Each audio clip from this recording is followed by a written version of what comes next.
السلام علیکم ناظرین، ڈرامہ سیریل کیسی تیری خود غرضی کے نیکسٹ ایپیسوڈ میں آپ دیکھیں گے شیرو ایک مرتبہ پھر سے بابا سائیں کے حکم پر شمشیر اور مہک کے نئے گھر پر بھی ان کو قتل کرنے کے ارادے سے آ جائے گا۔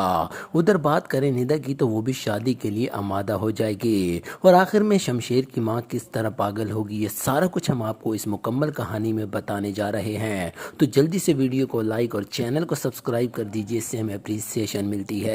جی ناظرین، اگر یہاں پر بات کریں سب سے پہلے شمشیر اور مہک کی، تو شمشیر تو اپنا گھر بار چھوڑ چکا ہے اور اس نے فیصلہ کر لیا ہے وہ اپنے بلبوتے پر اب مہک کو نئے گھر پر رکھے گا، سارے اخراجات خود اٹھائے گا، اور یہی وجہ ہے کہ وہ اپنے دوست شامیر سے کہتا ہے کچھ بھی ہو جائے کیسے بھی کر کے مجھے نیا گھر لینا ہوگا، جتنے میرے پاس پیسے ہیں اس کے اندر وہ گھر آ جانا چاہیے۔ شمشیر اس کی مدد کرتا ہے اور وہ لوگ ہر روز ایک نیا سے نیا گھر دیکھتے ہیں، لیکن شمشیر کے خرچے سے وہ باہر ہوتا ہے، وہ افورڈ نہیں کر سکتا۔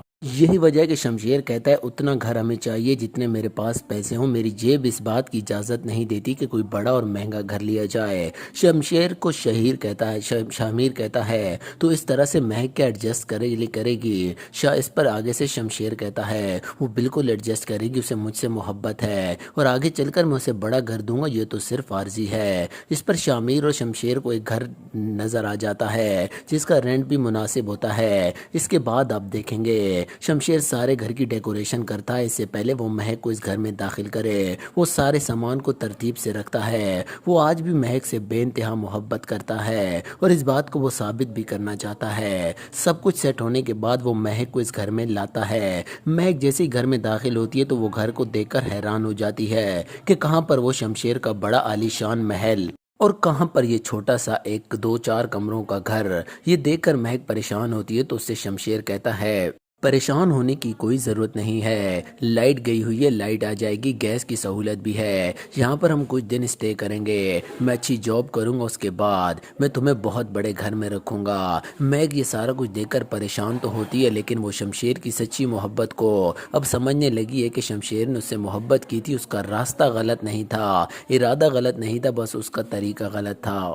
شمشیر مہک سے کہتا ہے تم یہاں پر رکو، میں سامان لے کر آتا ہوں۔ ادھر شمشیر باہر جاتا ہے تو مہک سوچتی ہے کہ شمشیر نے اتنا بڑا گھر اس کی خاطر چھوڑ دیا، اس کے ماں باپ نے گھر سے نکال دیا، اسی وجہ سے وہ شمشیر کے ساتھ کھڑی ہو گئی ہے۔ ادھر شمشیر موبائل مارکیٹ جاتا ہے، اس کے پاس پیسے نہیں ہوتے کہ وہ کھانے کا انتظام کرے۔ وہ آپ دیکھیں گے دکان پر جاتا اور کہتا ہے میں نے موبائل سیل کرنا ہے۔ وہ پوچھتے ہیں کہ کوئی چوری کا موبائل تو نہیں ہے؟ شمشیر کہتا ہے میرا اپنا اور ذاتی ہے۔ شمشیر جو کسی کی بات تک نہیں سنتا تھا، آج اسے طرح طرح کے لوگ باتیں بھی سنائیں گے، ذلیل بھی کریں گے، رسوا بھی کریں گے، لیکن وہ کچھ نہیں کر پائے گا کیونکہ اس کا فیملی بیک گراؤنڈ اب وہ نہیں رہا۔ اس پر وہ شخص اسے موبائل لے کر 50,000 دیتا ہے۔ شمشیر کہتا ہے یہ اتنے کا موبائل تو نہیں۔ شخص کہتا ہے میں اتنے میں رکھوں گا، دینا ہے تو دو ورنہ آپ کی مرضی۔ شمشیر کو پیسوں کی ضرورت ہوتی ہے، وہ موبائل دے کر 50,000 روپے لے کر نکل جاتا ہے۔ وہ مارکیٹ سے کچھ سامان لیتا ہے، کھانے پینے کی اشیاء اور بنانے کی،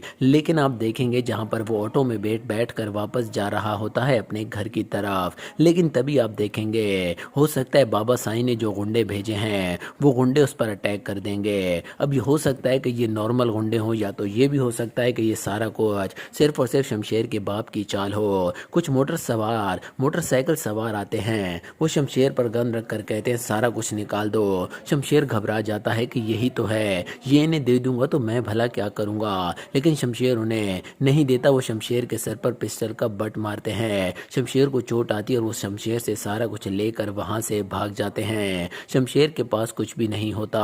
ادھر شمشیر خالی ہاتھ جب گھر پر آتا ہے، اس کے ماتھے پر ایک پٹی ہوتی ہے، اس پر مہک اس سے پوچھتی ہے کہ یہ کیا ہوا ہے۔ شمشیر کہتا ہے کچھ نہیں، بس تھوڑی سی چوٹ ہے۔ مہک کہتی ہے کوئی معمولی چوٹ نہیں، آپ بتائیے بھلا آپ سے کسی کی کیا دشمنی ہو سکتی ہے؟ یہ بات سنتے شمشیر کو خیال آتا ہے کہ ہو سکتا ہے یہ سب بابا سائیں نے کروایا ہو، کیونکہ وہ نہیں چاہتے کہ وہ مہک کے ساتھ رہے، لیکن وہ اس بات کو درگزر کرتا اور کہتا ہے کوئی نہیں۔ مہک پریشان ہوتی ہے، رات کا وقت ہے، شمشیر سو رہا ہے لیکن اسے نیند نہیں آ رہی، وہ طرح طرح کے سپنے دیکھ رہا ہے، صبح اٹھ کر کیا کرے گا، گھر کا نظام کیسے چلائے گا، گیس پانی اور بجلی کے بل کیسے بھرے گا, گھر کا رینٹ کیسے دے گا.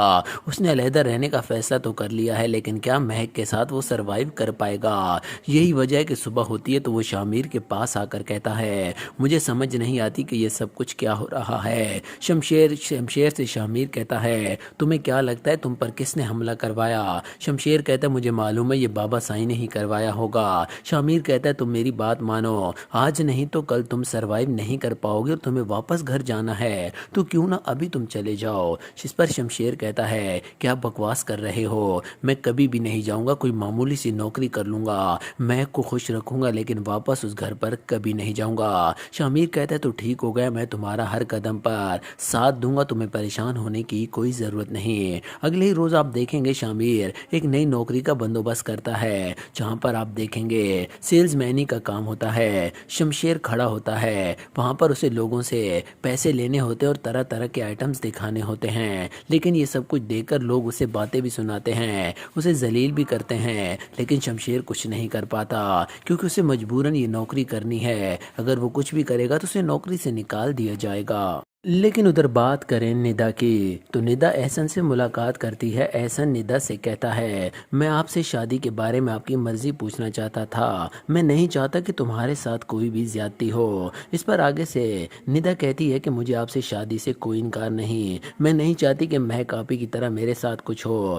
یا میرے گھر والوں کو میری وجہ سے بدنامی کا سامنا کرنا پڑے. میں تم سے شادی کے لیے تیار ہوں. احسن یہ جان کر خوش ہوتا ہے. ادھر آپ دیکھیں گے ندا اپنے بابا سے کہتی ہے, میں شادی کے لیے آمادہ ہوں, جسے میں چاہتی ہوں اس سے میری شادی نہیں ہو سکتی, تو کیا میں احسن سے شادی کے لیے آمادہ ہوں. اس کے بابا اس کی مرضی جان کر بے انتہا خوش ہوتے اور کہتے ہیں, بیٹا تم نے میرا سر فخر سے بلند کر دیا ہے. ندا کے ابا تو چلے جاتے ہیں, لیکن ندا یہ سارا کچھ سوچ سوچ کر اندر ہی اندر پریشان تو ہوتی ہے, لیکن اب وہ شادی ضرور کرے گی. ادھر بات کریں دلاور صاحب اور ان کی بیوی یعنی شمشیر کے ماں باپ کی, تو شمشیر کی ماں اپنے بیٹے کے لیے بے انتہا پریشان ہوتی ہے. وہ دلاور صاحب سے کہتی ہے, آپ کیا کر رہے ہیں, غلطی آپ کی ہے اور آپ کو معافی مانگنا ہی ہوگی, اس طرح سے نہیں ہوگا گزارا. دلاور صاحب کہتے ہیں, یہ سر نہ کبھی کسی کے سامنے جھکا ہے اور نہ آگے جھکے گا, میں کوئی غلطی کی معافی نہیں مانگوں گا. تم اپنے آپ کو سنبھالو, تمہارا بیٹا نہ تو واپس آئے گا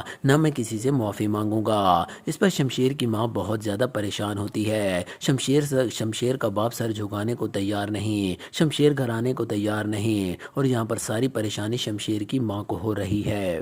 دلاور صاحب اپنی طاقت کے نشے میں اس قدر تک اندھے اور دھت ہو چکے ہیں کہ انہیں اپنے رشتوں کی قدر اور ان کی عزت کا بھی پتہ نہیں. ادھر بات کریں یہاں پر شمشیر کی ماں کی, تو وہ خیالوں میں گم ہے, اپنے بیٹے کو یاد کر کر کے رو رہی ہے. انہیں سمجھ نہیں آتا کہ آخرکار ان کے ساتھ کیا ہوگا. بات کریں یہاں پر شمشیر اور مہک کی, تو مہک شمشیر سے کہتی ہے, تمہاری اس چوٹ کا مجھے پتہ ہے کیا علاج ہے, میں صبح جا کر کمپلین دائر کروں گی, میں FIR کٹواؤں گی. شمشیر کہتا ہے, ایسا نہیں کرو گی, میں کو معلوم ہے یہ صرف اور صرف دلاور صاحب کی چال ہے. وہ کہتی ہے, یہ میری لڑائی ہے, تم لڑ رہے ہو, میں اس میں تمہارا ساتھ دوں گی, لیکن اس بات کی خبر آپ دیکھیں گے دلاور صاحب کو ہو جائے گی, کیونکہ ساری کی ساری پولیس تو انہوں نے خرید رکھی ہے. یہی وجہ کہ وہ نئی چال چلتے ہیں, وہ پھر سے شیرو کو ڈرامے میں داخل کریں گے. ایک مرتبہ پھر سے شیرو کی انٹری ہوگی. اس مرتبہ وہ شیرو سے کہتے ہیں, کچھ بھی ہو جائے, کیسے بھی ہو جائے, اس مرتبہ مہک کی جان چلی جانی چاہیے, وار خالی گیا تو تمہاری جان نہیں بخشوں گا. شیرو کہتا ہے, جیسا آپ کا حکم. ادھر مہک اور شمشیر ساتھ کھڑے ہوتے ہیں, دونوں بہت زیادہ خوش ہوتے ہیں, بارش ہو رہی ہے, دونوں بہت زیادہ اچھے موڈ میں ہیں. تبھی شیرو کی انٹری ہوتی ہے. شیرو نے اپنا پورا منہ ایک چادر سے لپیٹا ہوا ہے, بالکل ڈکیتوں کی طرح آتا ہے, اور اس کا مقصد اور ارادہ مہک کو مار دینا ہے. آپ دیکھیں گے وہ یہاں پر گولی چلاتا ہے, لیکن گولی نہ تو مہک کو لگتی ہے نہ شمشیر کو. گولی مس ہو جاتی ہے, شیرو بھاگ جاتا ہے, مہک اور شمشیر بالکل بچ جاتے ہیں. پولیس کو خبر ہوتی ہے, پولیس شیرو کو ڈھونڈتی ہے. شیرو اپنی جان چھپاتے مارا پھر رہا ہے, اس کا کوئی اتا پتہ نہیں ہے, لیکن ادھر مہک اور شمشیر بالکل سیف ہیں. بات کریں دلاور کی, حقیقت کھل کر آ جائے گی, پولیس بھی ایکشن لینے پر مجبور ہوگی. آخرکار بار دلاور صاحب کے ساتھ بہت برا ہوگا،